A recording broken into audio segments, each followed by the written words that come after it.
Awesome. Well, I know we are getting a lot of people trickling in, so excited to share with you guys this next iteration in our programming. Welcome to Mentorship Monday, financing your aviation dreams. We're going to talk a lot about costs, scholarships, and payment strategies. And I will introduce you our speakers.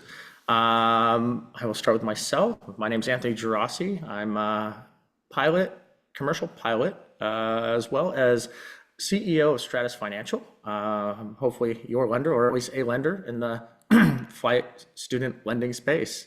And it is my honor and privilege to introduce to you all Jolanda Witvliet.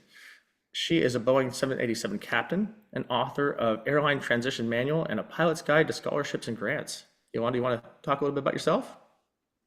Hello, everybody. Welcome aboard. I'm glad you guys joined us. It's going to be a great seminar full of great information. And at the end, there's going to be an email that also provides some more contact information. Welcome aboard. I love it. Yeah, and kudos to everybody joining this webinar. It shows you're taking not just your journey through aviation, the aviation student seriously, but also hungry for a lot of information. And our goal at the end of this webinar is really to give you the tools you need to be successful. One, as a student, of course, but more importantly, as a pilot, and of course, hopefully an airline pilot as well. And please, in the beginning, having someone like Yolanda here is huge. I hope you connect with her and get a lot out of this. So let's get started. Here's kind of our overview. We're going to go over a lot of different things, understanding the cost of flight school. We're going to talk about your financing options. We're going to talk about scholarships and tips for success, potential employer reimbursement programs, and then long-term repayment strategies. A lot of good information that I'm looking forward to. You want to add any particular part you're looking forward to discussing? No, just don't be overwhelmed by all this information. Some of it is going to be available to you, and we can also help you connect later on if you have very specific questions. Love it. All right. The cost of flight school. These are pretty much standard, as far as what goes into training. And some of you may have already started your training journey. Maybe you're just investigating it now and somehow got our emails and looking forward to breaking it down for you. The primary source of training, of course, is flight training. That's what the FAA grades all of us on for our pilot certificates and expects a certain number of hours, depending on your school, of having, if you will, flight time in the air, controlling an airplane, as well as showing and demonstrating your proficiency within it. Ground school, just as important. We're not necessarily in the air, but we're definitely on the ground and showing different theories and, if you will, different programs within that or on the ground that you're going to need to know. Whether it's identifying runways or, different headings and all that stuff. That's some of the ground school there. Materials kind of felt self-explanatory, books, charts, and software. Even during my training, they were phasing out charts. Everything's kind of on ForeFlight at this point, but maybe you're still learning on charts. Definitely a good skill, worst case scenario. Testing fees. You're going to have what they call DPE fees, which are designated pilot examiners, check rides, various other fees that you may have for written exams, for instance. Housing and living, kind of self-explanatory. And then other costs, uniforms, medical exams, renter and instructor insurance, quite a few other things. You want any thoughts on anything that this may have missed or something you want to expand on? No, I think that's pretty incomprehensible. The thing that you need to probably be aware of is if you are looking at different flight schools, make sure you compare apples to apples. If you're looking like at an accelerated program, make sure that you know what's included and what's not included. For example, it might be private is included, your instrument rating, your multi-engine, and your CFI, but it might not include your CFII. So if Mhm. the instrument instructor is not included in one program, but it is included in the other program, make sure that you compare apples to apple. Maybe put down on a sheet of paper just a quick list of all the fees, what's included, what's not included. So you do compare apples to apples, and you have a good idea which program is more affordable than the other one. Absolutely great information. So what does it cost, right? And I wish I could tell you, here's the exact price Everybody has it. I don't think any of us can do. You can imagine there's a lot of factors. It's geography factors as well. You know, are you in, I call it the hot flying states, California, Florida, Texas, others, or maybe there's some weather delays, maybe cheaper access to labor. You know, that goes into everything that a flight school would do. You know, keep in mind a flight school, like anything else, is a business. There's cost, overhead, all the lovely things within a business. But generally speaking, if you want to go from what we call zero to hero, if you will, or zero to a certificated flight instructor, you're looking between $85,000 and $110,000. You know, again, just very much what Yolanda said, what goes into the program, right? And you know, I've seen several different programs through all of our approved flight schools. I'm pretty sure I've seen at least 1,000 different programs between all the flight schools that we approve. So, you know, not everything is the same, and definitely understanding what you get for the tuition is so important. But these are some of the licenses you can see here, of course. You know, any thoughts on this, Yolanda?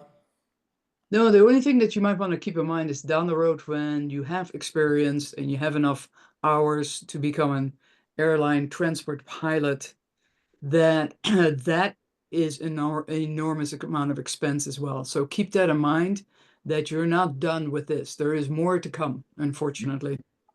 Absolutely. No, that's so great. I mean, the whole goal with any flight school, yeah, and Yolanda's absolutely right. You're going to need at least 1,000 more hours, even after the best training here. Is hopefully you're able to earn as well as get your flight hours included for sure. So some thoughts for you guys. The cost of flight, if you will. There's a couple different things. Exactly what Yolanda was talking about. There's difference in flight schools, right? Local versus large institutions. Part 141 versus Part 61. Accelerated versus slower pace. The one thing I want to emphasize is there's no one right answer. You know, we all come from different walks in life. I could only tell you from my training. Obviously, I am not going to become a professional pilot, unlike Yolanda and some of you guys on the webinar. But I can tell you that the journey would be the same if I wanted to be, which I was working full time. I didn't have the option to, if you will, go take an accelerated course, but at least I was able to you know, complete at least my journey, if you will. I went to private pilot, commercial, of course, instrument and multi-engine. I'm not a CFI. I'm just a ground instructor, but I did that in 16 months part time. So I could tell you there was no accelerated. I was going to Part 61 school. And was able to get through those certificates slower, of course, than an accelerated school, but definitely probably more cost effective and just something that worked with my schedule. And then, of course, there's regional cost differences, urban versus rural, or small airports versus major hubs. You know, something that you may not know that I considered, and I'd love a lot of your input on this as well, is think about what you're training to as far as airspace goes. So I'm local in Southern California, so I actually keep my plane at John Wayne. And, you know, flying in a trainer in John Wayne is going to be different than, say, training at Redlands, if you will. So if you guys know Redlands, about 45 miles northeast, it's an uncontrolled airport. You're going to get in the air a lot faster, right? It's lower amount of traffic. You know, the trade-off, of course, is you may not get the skills of radios that you're really going to need at John Wayne, because it's Class Charlie, almost to me, almost like a Class Bravo that's classified as Class Charlie. So, you know, there's definitely trade-offs. But you want thoughts on that? Well, one of the things that you need to keep in mind is looking at like the accelerated programs, the 141 programs or the college programs. Make sure that you are familiar with how you learn. Can you handle the stress of the accelerated program? This is pretty much, well, everyday studying, and it's not for everybody. So don't feel like you have to go to an accelerated program. If you work part-time, an accelerated program is almost not practical. You've got to look at a different program. 141 doesn't necessarily need to be accelerated. It could just be a larger flight school that has a 141 program. My suggestion is whatever program that you consider, if you can, go visit them, talk to them, talk to the instructors, talk to the people that are there. What is the scheduling like? What is the maintenance like? What is the cost like? And if you have to do more hours than the minimum that they quote, how much is the hourly rate for the instructor? How much is the hourly rate for the airplane? It's also really important to know, let's say you taxi out and you have a maintenance issue and you taxi back, you never even get to fly. Do they charge you for that? So ask some questions. If you do not have the ability to go to an airplane or certain flight school, beforehand. See if you can get some people to talk to that have attended these flight schools, because having a personal recommendation of someone who's actually been there is probably the best um, suggestion for you to see how well you would like that particular flight school if you cannot visit it. That's great advice. As you were discussing that also, I was thinking, I doubt we have too many people, but maybe we have a few on this webinar that they're just considering whether to fly or not. They've never even touched a plane.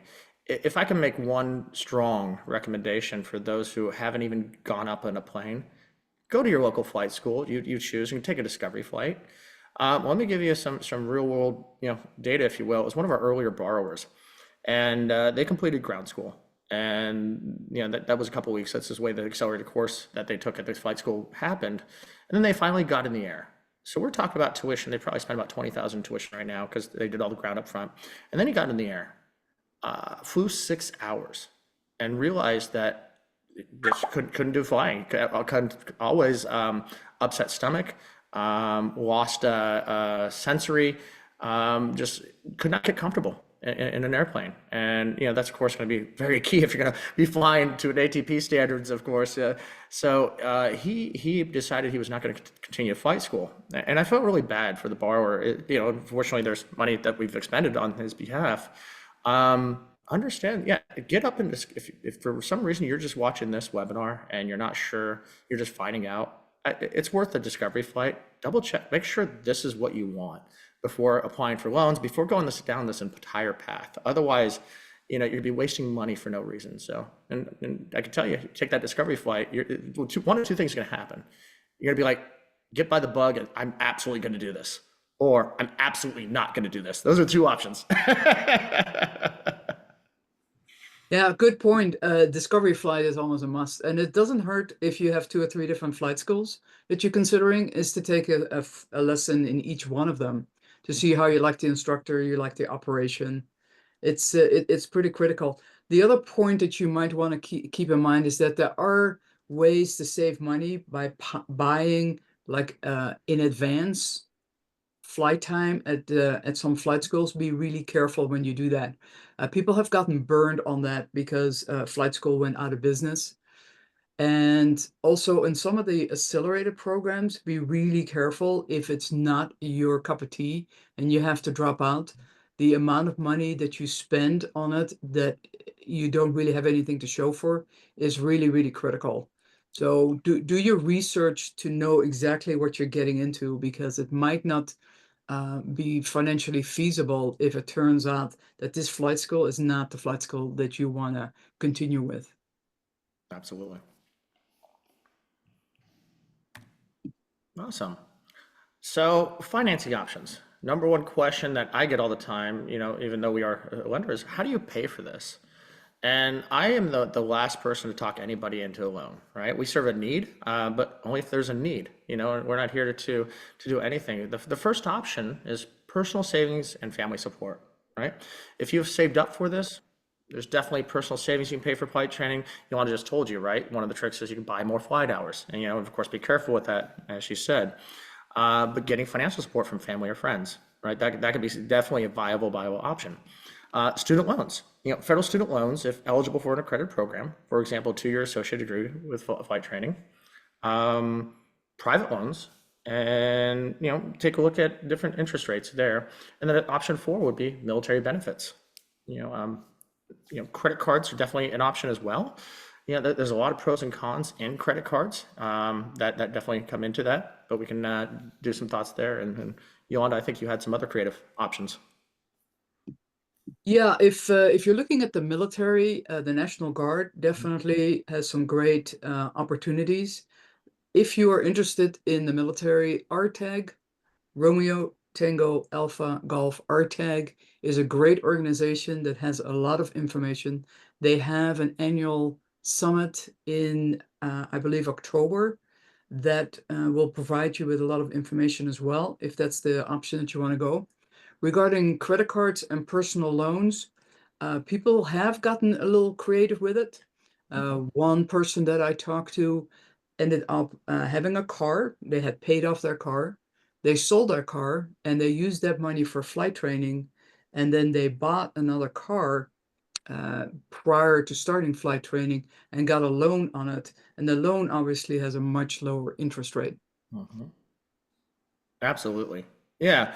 The only one caution I would do, and again, this is something you just guys, I love when Yolanda said compare apples to apples, right?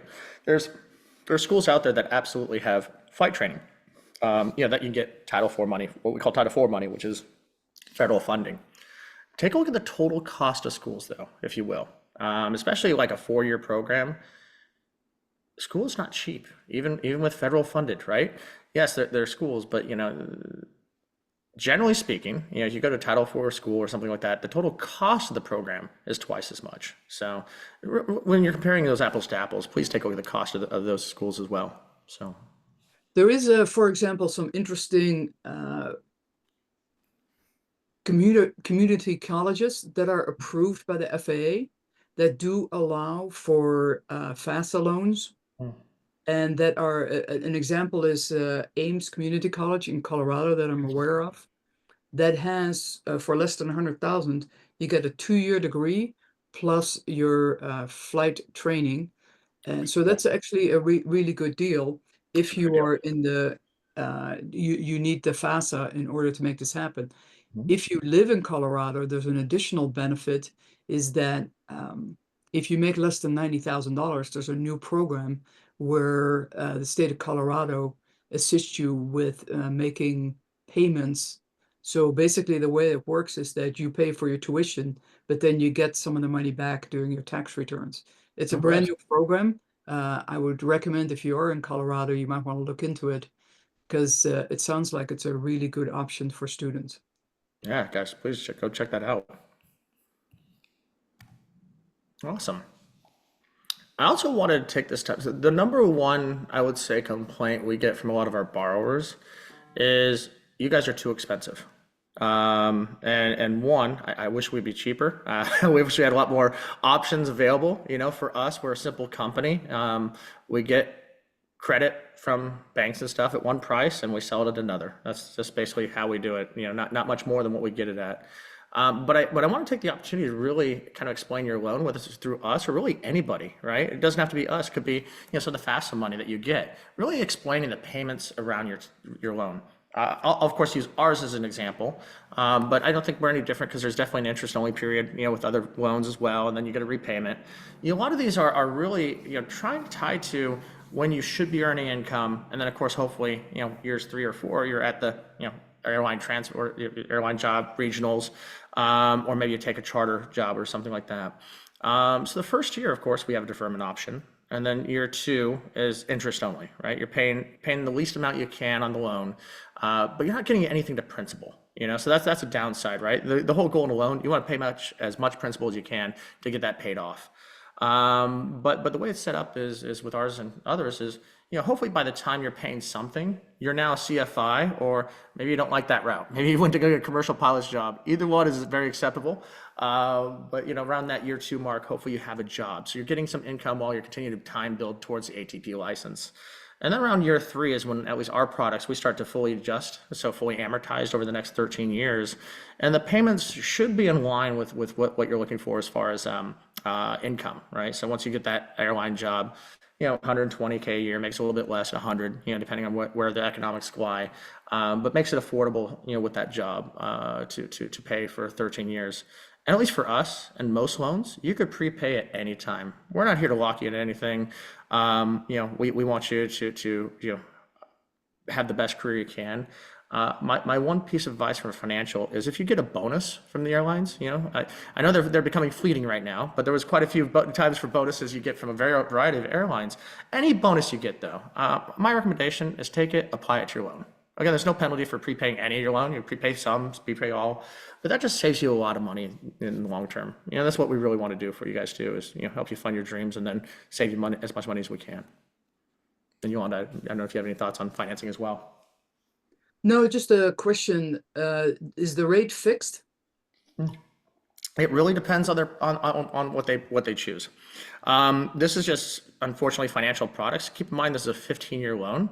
So fixed rates are going to be a lot more expensive than probably what today's adjustable rate would be, right? And that just makes sense because now we got to predict what's going to happen the next 15 years. And guys, my crystal ball sucks. So we get that, of course, to offset against banks and interest rates. But generally speaking, no matter who offers you a fixed rate loan, it's going to be more expensive than today's adjustable rate, only because I have to now predict what's going to happen the next 15 years. And I really suck at that. So adjustable moves with the market. So it goes up and down depending on what's going on.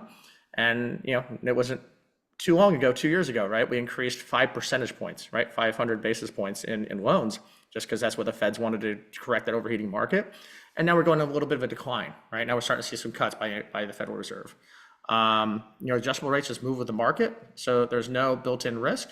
Fixed rate products, I don't care who it is. It could be us, it could be any lender. They're building in risk to that fixed rate product. And you kind of see that tying out in mortgage rates right now. That mortgage rates have stayed stubbornly high, even though we've seen cuts in interest rates. What if I don't have very good credit, or I haven't had a job for very long? Yeah, good questions. We accept co-borrowers, so that would be my number one hope. You have a co-borrower, a parent, a friend, aunt, uncle. I could tell you, I mean, most of our people have family members that they may not have money, but they have the ability to co-sign, like they have good credit or they have good income. And we absolutely encourage that. If for some reason you have bad credit, funny enough, people consider, well, I've got bad credit. It's like, well, how bad is it? 700. That's not bad for us. Our minimum is 660. So if you think bad credit is 700, then that's not bad at all. Please apply. And we don't look at the longevity of a job. Our main concern are two things: what are you making now, and can you afford the note? And then, do you plan on staying in the job? Right. So if especially when you were talking about accelerated courses, it's going to be very difficult for you to maintain a job, and this comes all the way back down to considerations. Do you have a co-borrower that can show that they can pay it if for some reason something goes wrong? Then take the accelerated course. If that's not an option, then consider a program that doesn't have accelerated, that you can still work full-time while going to school part-time. Not the fastest, of course, right? But I can tell you, in my experience, I did it in 16 months with a Part 61 school. You could do it too. So you may not be as fast as accelerated program, but this is still something that you achieve your dreams and also is cost-effective for you. Good. Awesome. And flight school scholarships, Yolanda, I know you've got a lot to talk about here. I'm going to turn this over to you. Tell us about flight school scholarships. Yes, so the good news is there are tons of scholarships available. The bad news is it takes a while, and it takes energy, and it takes time to find the scholarships and to apply for them. So my suggestion is to find a list of links that has a bunch of scholarships. I did write a little book. It's an ebook on getting scholarships. It has hundreds of links in there. It has a lot of the known scholarships that everybody's aware of: the Women in Aviation Scholarship, the EAA scholarships, the FAA.gov scholarship list. It's got scholarships.com, scholarship360.org, but it also has lists of not so well-known scholarships. The Girls Love to Fly scholarship, the Judith Resnick scholarship, the Money to Fly scholarships, Pearl Harbor Aviation Museum scholarships. There are literally hundreds of scholarships. Now, some of them are very small. They might have only 1,000 or 1,500. But think about if you apply to 10 of them and you get 3 scholarships, that's $3,000 that you otherwise would not have had, and that can knock off from the loan that Anthony is going to provide you. So my highly recommendation is always apply for scholarships, even if you think that you're not eligible or you're not competitive. There are many people who've made it their career, and they were able to use a lot of scholarships. The one thing that keep in mind is if you go to college, there is a organization called the University Aviation Association, the UAA, and it has literally thousands of scholarships. Don't overlook the STEM scholarships. Those are more general scholarships, but seeing that aviation is considered part of STEM, there's a whole listing of STEM scholarships that are oftenly overlooked. The other ones that are frequently overlooked are scholarships associated with maybe the place that you work at, or if you have parents, the parents that have organizations that they work for. For example, the BP Oil Company, firefighters, the Pentagon, the Airline Pilots Association. These are all companies that people work for, and they offer scholarships through that. The alma mater of the universities, a lot of times they have scholarships, flight schools or flying clubs. Museums have scholarships. The military also has scholarships, so that's something to think about. And then, of course, the colleges and universities, the particular ones that you go to, has a lot of scholarships as well. If you're looking for something specific, like when you're a second career or older pilots, don't feel like you shouldn't apply. Yes, a lot of scholarships are designed for younger pilots, but there's plenty of scholarships also available for people that are doing this as a second career or that older. Another place to look for scholarships is social media. There is a lot of information on Facebook or Instagram on deadlines of when to have a scholarship and when to open it up and when they close it. Some of it is kind of like inside knowledge. So definitely spend a lot of time with that. The biggest thing is trying to look and don't disregard certain scholarships just because you think that you're not part of that organization. There are a lot of scholarships that might be sponsored by a very specific organization, but they're open for anybody. All right, I think the next You got it. slide. And we'll move it over. Just want to make sure everybody knows, Yolanda's put a lot of work into her book, and at the end of this is going to be QR code for you to take a look at the book.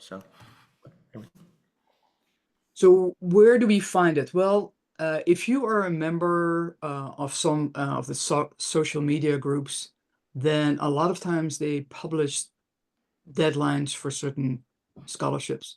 But a lot of it requires you just to do some good old-fashioned research on your own. Networking is very critical for our industry, and this is a perfect opportunity to network. If you haven't joined anybody like EAA or Women in Aviation or the 99s, then definitely join some of these organizations. A lot of times they have local chapters. The local chapters have scholarships, just like the national chapters as well. So I highly recommend that you start networking and start finding people that might know about these different scholarships. The key, though, is to stay organized. Have like a spreadsheet that shows the name, the website, when the application is open, what the name of the scholarship is. Some organizations have not just one, but they have 10 or 20 different scholarships. So make sure that you know which one that you're applying for. Then put down what kind of essay you wrote and when did you apply? Did you get any kind of information back and what the result of it is? There's a chapter in my book on deconstructing the scholarship, and it's well worth reading about when you look at these scholarship recommendations of what they are looking for. It usually gives a way of what you are needing to put into your essay and what kind of criteria that you need to have. So when you look at some of these essay requirements, and it says here, tip 1, tell your story, be passionate about it. In order to be standing out from the crowd, talk about yourself. Talk about how did you get into aviation. Talk about what inspired you. Highlight what you've done so far in aviation and highlight your commitment of why you want to be a professional pilot. Do you want to be an airline pilot? Do you want to be a corporate pilot? Do you want to fight fires? What is it that floats your boat? What is it that excites you to make sure that you are going to be the one that gets selected for the scholarship? Don't forget, whoever is the sponsoring organization of the scholarship, what is their passion? Are they in honor of somebody who passed away? Find out who that person was and what was their commitment to aviation. If it's an organization such as Women in Aviation, obviously that's what they are geared towards. So make sure that you highlight that information. Demonstrate financial need. That's pretty obvious. Let's move on to the next slide. Be specific. The reason that's in there is because a lot of people are putting in their essay very general things. I want to be an airline pilot because it looks like fun and I can travel all over the world. That's not very specific. Put in a very specific reason why you think you deserve this particular scholarship. And if they say in your essay 5 paragraphs, that's what they mean. Put in 5 paragraphs. Have somebody proofread it. If you write it, there's guaranteed there's going to be errors made and some grammar. At least one person, but preferably 2 or 3 different people, use their information, incorporate it back into your essay and application. Read it again one more time before you send it off. Do not use ChatGPT. We have had people use ChatGPT to write their entire essay. What a lot of these organizations are doing nowadays, they take your essay and they plug it back into a website that checks for ChatGPT and it flags it. Then a lot of the organizations block you from ever applying again.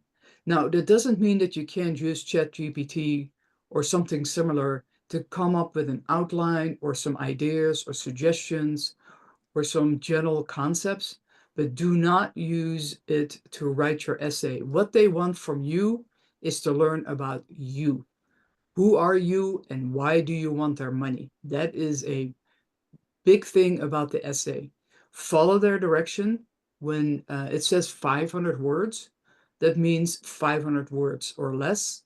It doesn't mean 600 words. There's been times when they kick the essay out and they kick your application out just because you exceed the wording. They just don't want to read hundreds and hundreds of pages of essay because of all the different applications that they have. You can do less than 500.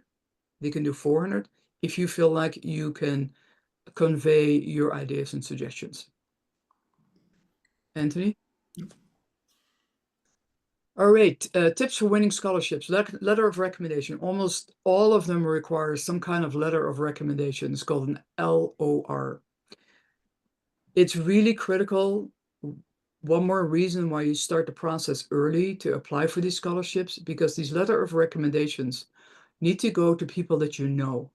These are people that are like your coaches, your teachers, people that maybe you've flown with, people that you've worked with, people that can attest to your ability to stick with something, even if it's difficult, and to attest to your personality, that you're not going to take the money and run, that you're going to be a good candidate for presenting them in social media, and that you have a character that they're looking for. When they write these letters of recommendation, don't wait until the last minute, because a lot of times these letter of recommendations, it takes a little while to write these for the people that you're asking them. So don't give them a 1 or 2 days. Give them several weeks. Make sure that they know who they need to write it to, what the organization is about. Some of them require the letter of recommendation to be sent directly to the organization. Others, they send them to you and then you include it in the application. So make sure you know what these different processes are. Volunteer and aviation related experience. If you don't have aviation related experience, let's say that this is a second career for you and you've done your one intro flight and you were wildly interested in it and it was a great success, but you don't have a lot of aviation experience, then highlight some of the things that are related to that. Maybe you designed a new program, or you led a team, or you did some volunteer work that shows that you are kind of a get-go, up and excited person that takes the bull by the horn and start running with the things, or you're really committed to something and you're really excited about it. Show these kind of communication skills, teamwork skills. That's what they're looking for, because those are the kind of skills that you're going to need when you get into the cockpit in a team environment. So don't say, okay, well, I don't have any aviation related experience, so I can't really apply for these scholarships. That's not the way it is at all. Use your experience. Now, let's say that you're 17 years old and you don't have a lot of this experience either. Then look for whatever experience that you have. Maybe you were a team lead in a project at school, or maybe you have joined an organization of the Boy Scouts. Those are kind of the experiences that they're looking for as well. Yeah, if I could add real quick, because we had our own scholarship last year, and of course I'll discuss our scholarship later on.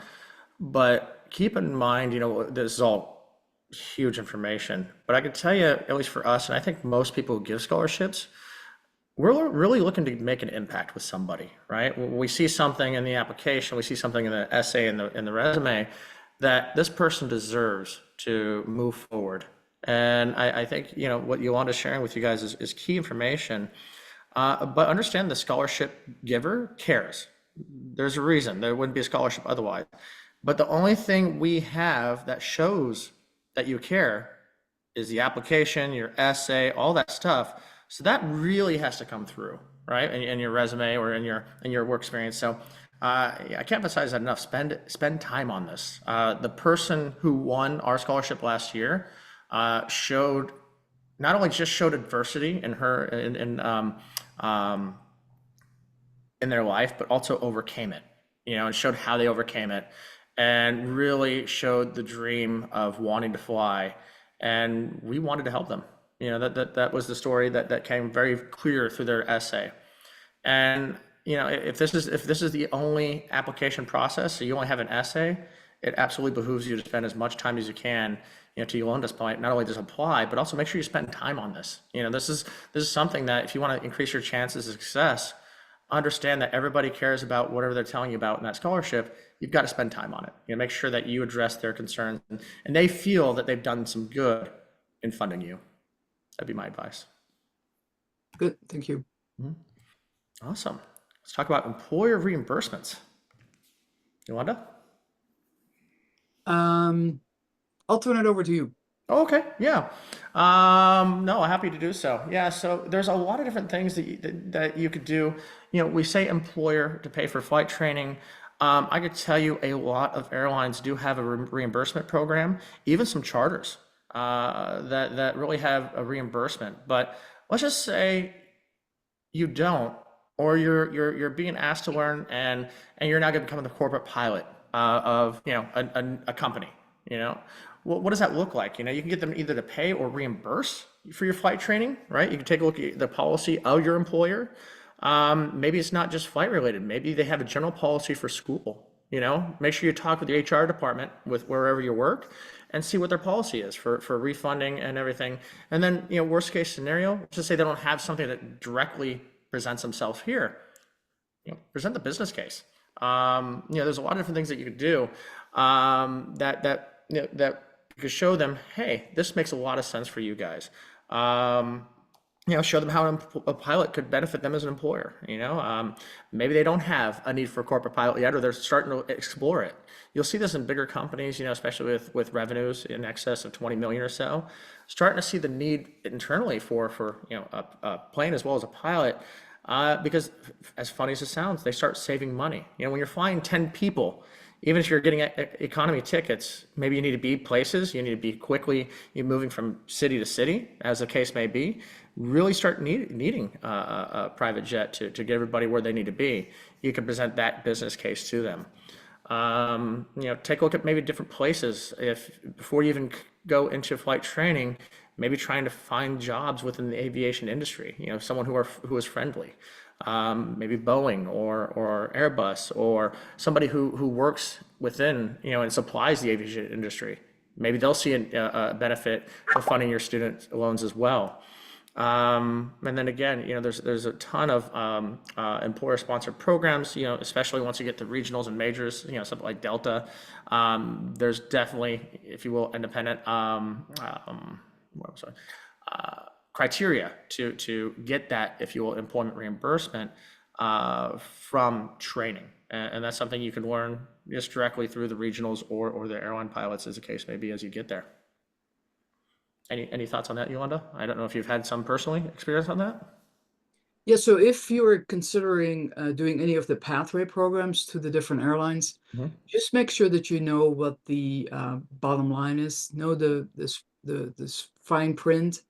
Know what you're signing up for. If you have an opportunity, maybe reach out in your social media feed, find out other people that have gone through this program. The pathway programs tend to be for the benefiting the airlines, and therefore they can change and not necessarily you have any control over it. So one moment they might say, oh, it's okay to have 4 check ride failures and you're still in the program. And then maybe a year later, they say, well, no, it's 3 check ride failures. And then you get summarily thrown out of the program and kind of not sure what to do next. So make sure that you know exactly what you're signing up for. Some of these programs are quite lengthy in time frame. You're looking at 3 to 5 years before you flow to another airline. So be aware that this is a long time commitment if you do end up doing a pathway to one of the airlines or one of the flight training programs. I love it. Yeah, let's go on to the next slide here. Yeah, and then again, how do you plan for loan repayment? This is kind of the stuff we talked a little bit about when financing, but very standard here. If you're creating the business case, for instance, and showing them, hey, here's what makes sense, right? You could determine how much you're going to pay. Create that budget. What do you need for it? And true needs, right? Especially you can present this to a private employer, if you will, who may be looking to bring on you as a pilot. How much will you actually need per month? And then of course prioritizing high interest loans first, right? Pay those off fast if you can, and then pay lower interest rates over time. And then really understanding interest rates. The higher the interest rate, of course, the longer you carry it, the more expensive it is. And lower interest rates, you pay those off slower than the high interest rates because you'll save yourself money in the long run. There are tons of loan calculators out there. You can plan out payments over time. Just really understand what you can afford. And again, I always tell you, look at it. Of course, don't rely on it because Yolanda was talking about, right? Maybe programs change, and so maybe you won't become the Delta captain, 12-year captain. Maybe your future comes in charter planes or charter jets. It's hard to know, but plan ahead for different goals. Different places that you may end up being, and that way you can get a better plan as far as how do you pay off debt, when you can, and then kind of set realistic goals on that. Yolanda, thoughts on that? Nope. Love it. Let me get here. Yeah. And setting realistic goals, right? What does the next 2, 3, 5 years look like financially for you? And again, kind of taking all the strategies we're talking about. Do you have parents that'll help you or grandparents? Do you have assets you could refinance, such as a house to get a mortgage on that'll be cheaper? There's a lot of different things, and no one size fits all. It all depends on where you're at in life to make that happen. When you consider maybe you refinance, there could be a lot of different ways you can refinance loans. Maybe through a community bank, or maybe you refinance a car to pay for school. There's a lot of different ways that you guys can take a look at. Look for better terms wherever you can, and then repayment assistance programs. Explore programs for recent graduates in aviation or aviation related fields. Maybe they can either help repay that, kind of like we were talking about before, or maybe there's a program that'll give you reduced rates or something like that. And then always take a look at flight schools or airlines that provide tuition repayment support after a certain number of hours or years in service. I know, again, even regionals, we're looking at doing that. And then of course, majors generally have a smaller program as well. And kind of like I reemphasize this point also, any bonus, please, any bonus you get, please pay down your loans, right? That's just a benefit to you in the future. Do you have any thoughts on that? No, just if you down the road when you have a job and you do have all this loan debt, I highly recommend that you get a financial planner Yes. to help structure it because let's say that you do end up getting hired by Delta Airlines and you are starting to make some decent money. You want to make sure that you have a financial planner that allows you to pay off the debt and still have money to do your living expenses and save for retirement. So uh, consider hiring a financial planner down the road when you are getting into a position where you're juggling all these different loans and expenses. Absolutely. Can't emphasize that enough. Here's some other, tips as we can go. Save early. We're absolutely a culture of consuming. I'm not here to say change all your habits. I'm just saying maybe we don't do Starbucks every day, maybe every week instead, right? And the saving, as funny as it sounds, saving that $7 a day just adds up over time, right? Give that some thought and really, back to that budgeting. Getting budgets is key to life, right? Anything you do. Look for part-time jobs even, if possible, or internships. That'll help with your aviation goals. I can tell you, I have several stories. I remember, one person as I was going through flight school training myself, he's a commercial pilot, multi-engine rated, single engine instrument, washing planes for $20 an hour, right? He wants to be part of the industry still soaking up knowledge as he can, but just taking a job that doesn't, of course, align with the flight certificate yet. Something like that. Strong credit is so important in all aspects of life, right? I just came back from a conference last week about how different lenders were looking at different ways to qualify borrowers. And of course, I had asked the question, it's like, that's great. What do capital markets look at? Capital markets is how we sell, our loans too. And like, well, we look at FICO. I was like, still the same standard that we've been looking at for the last 30, 40 years, has not changed. So strong credit is so essential to everything. It gets you the best deals, gets you, better access to capital, could be refinancing different things. So maintain that strong credit and or improving your credit, so huge. Earning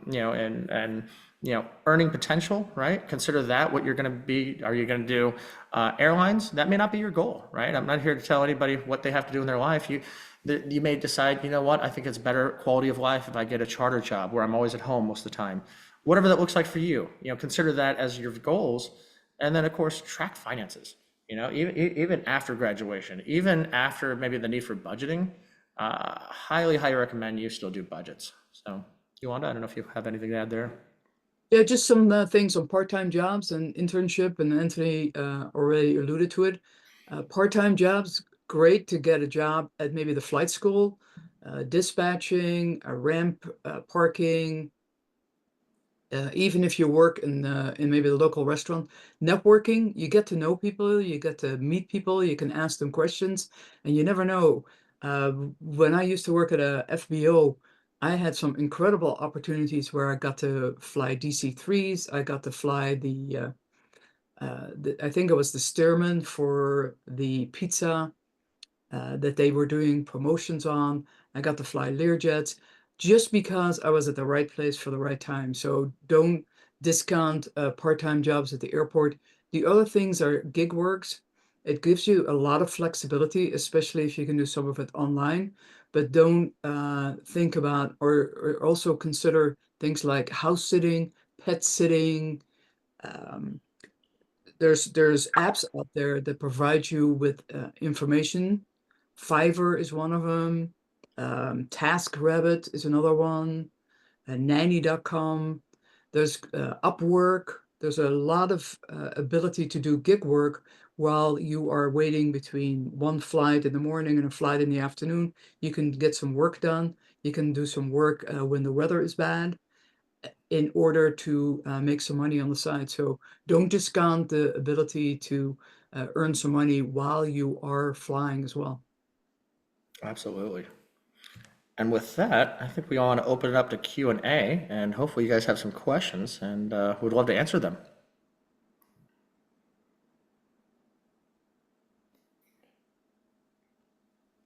Yep. We've got a few in the chat that have been submitted already, so we'll start with those.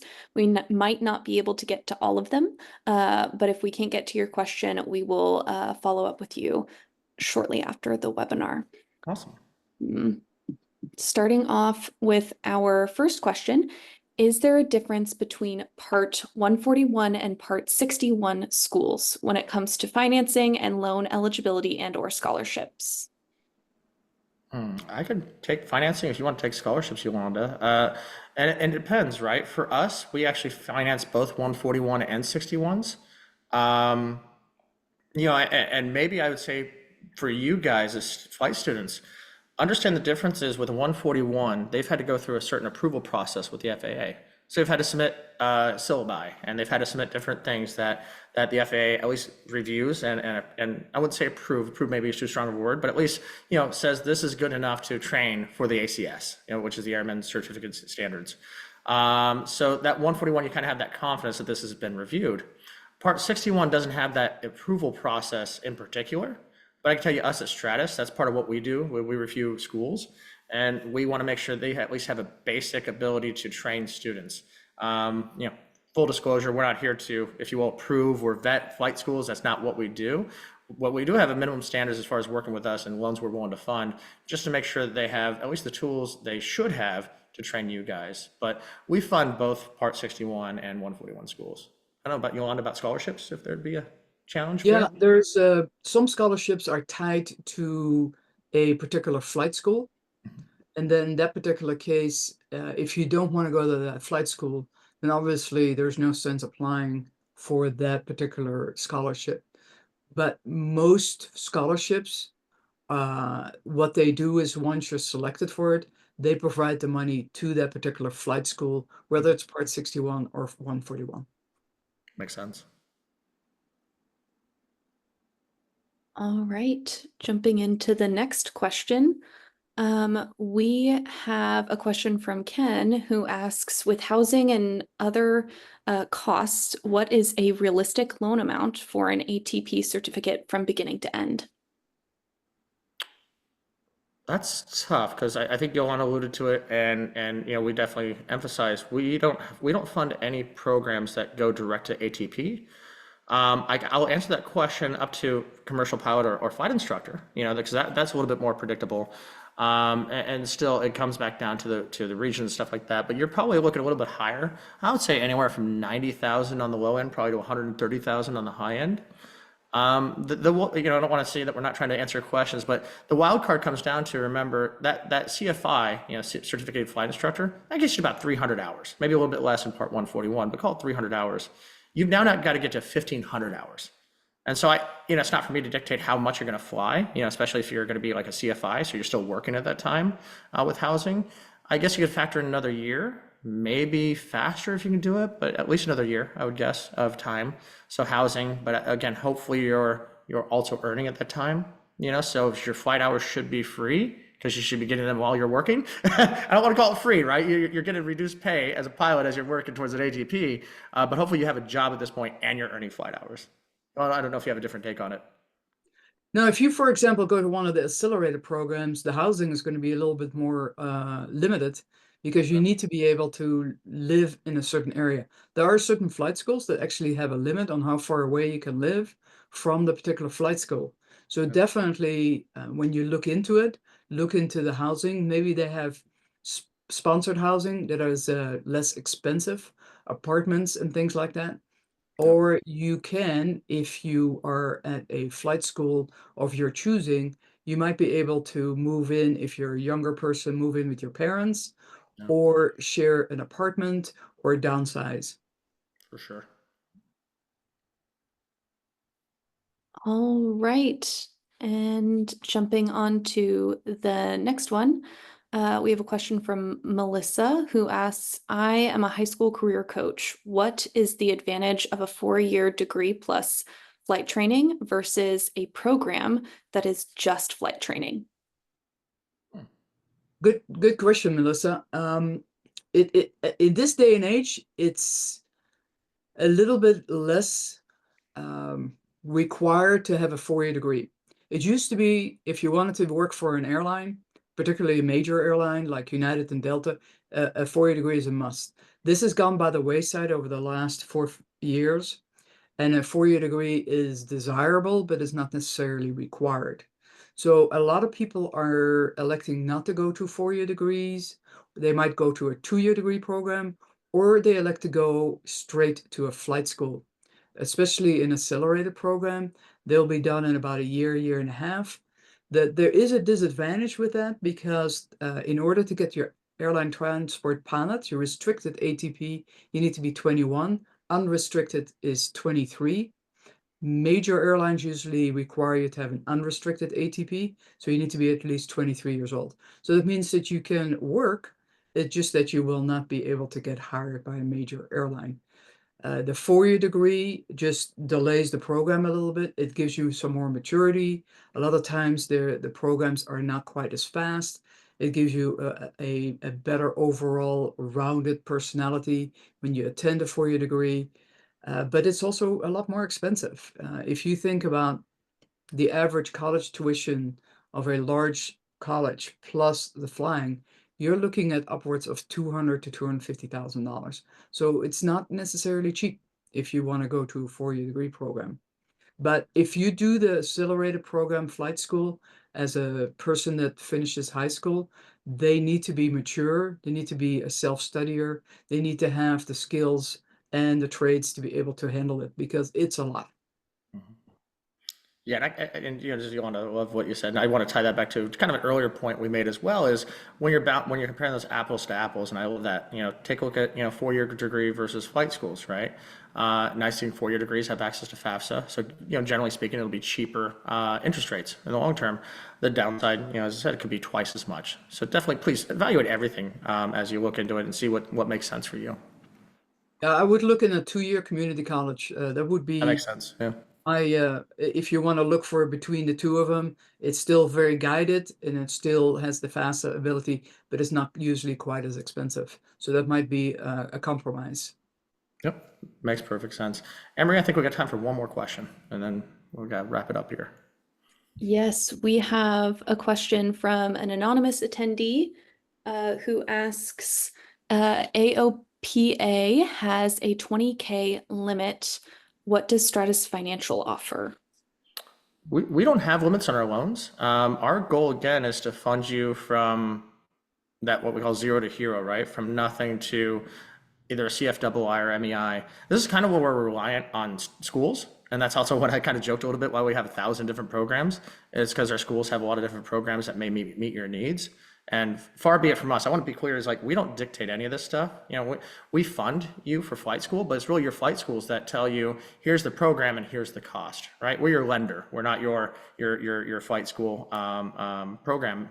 So we will fund the entire amount of it with approved programs. And again, the whole idea is to get you to that CFI or commercial pilot job so you can start earning money and getting those hours as well.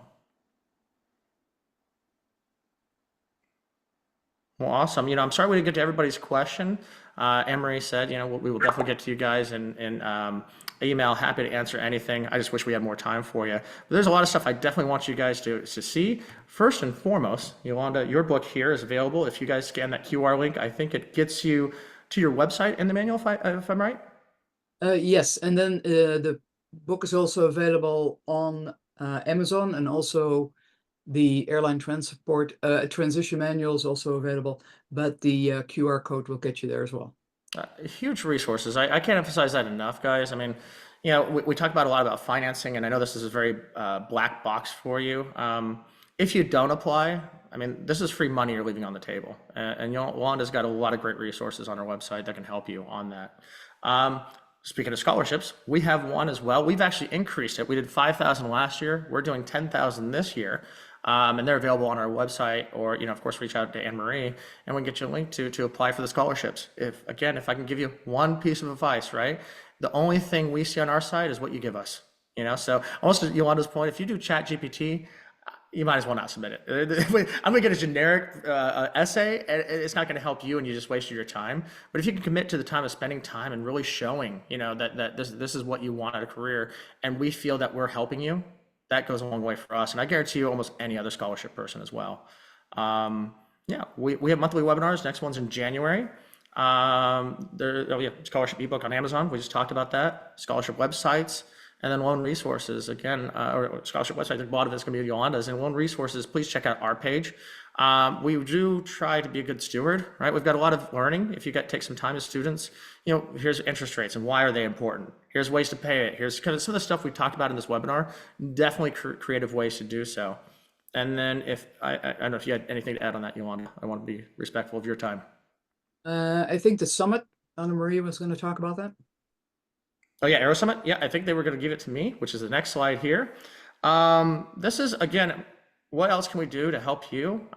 You as students receive complimentary ticket. That means it's free to our Aero Summit. Who's going to be there? We're going to have a lot of flight schools as well as industry partners. What I mean industry partners, if you're really considering a career in the airlines, we're going to have both regional and major airlines at the summit.